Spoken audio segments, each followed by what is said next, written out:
Chacun a son titre. Je suis heureux d'être ici avec vous et je commence par remercier le ministre de l'Enseignement supérieur pour la confiance qu'il a placée à chacun d'entre les membres de l'équipe que je vais diriger. Et je remercie aussi le comité de gestion sortant pour les réalisations qui ont été faites. J'ai suivi avec beaucoup d'attention les différents rapports qu'ils ont présentés, même s'il nous faudra encore du temps pour comprendre davantage. Mais déjà, en tout cas, mes félicitations pour ce qu'ils ont fait. Et je voudrais rappeler que comme ils ne sont pas là maintenant, de même nous aussi, on ne sera pas là. Il s'agit d'un travail en mandat. Ceux qui n'ont pas de mandat, ici, ce sont plutôt les agents. Ceux qui vivent de cette université. Ceux qui devraient se l'approprier un peu davantage. Les étudiants peut-être un peu moins parce qu'ils ont qui 5 ans, qui 8 ans, qui doivent passer ici. Et c'est la raison pour laquelle je voulais commencer mon mot par vous dire que nous ne venons pas vous gouverner, nous venons vous diriger.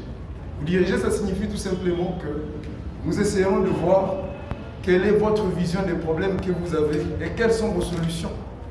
Tout le rôle que nous jouerons, c'est celui de vous diriger. Vous dire, ok, ne pensez-vous pas qu'on peut encore prendre tel autre chemin?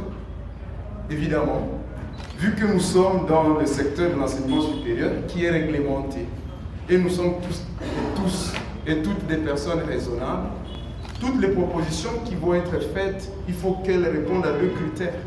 Le premier, c'est celui de la raison. C'est celle que nous avons en commun. Nos sentiments diffèrent, mais la raison, nous l'avons en commun. Et comme citoyens de la République, il y a une deuxième chose que nous avons en commun, la loi. Donc, si nous réussissons, et dans le cadre du travail que nous devons faire ensemble, en toute franchise et collaboration, à utiliser dans tous nos gestes, dans toutes nos propositions, la raison et la loi, je crois que nous pourrons nous tirer d'affaire. Je voudrais aussi rappeler, et vous le savez, que l'université de Goma, c'est la vitrine de la République pour ce qui concerne l'Afrique de l'Est. Lorsqu'on entre en République démocratique du Congo par Goma, ou par Kassindi, ou par Bukavu, quelque peu, même s'il y a mieux au de ce côté-là, et qu'on demande où est l'université de l'État dans la zone, on pense à l'UNIDOM. Je crois qu'il s'agit d'une responsabilité forte pour la plupart d'entre vous, et maintenant moi-même, qui habitez ici. Cette université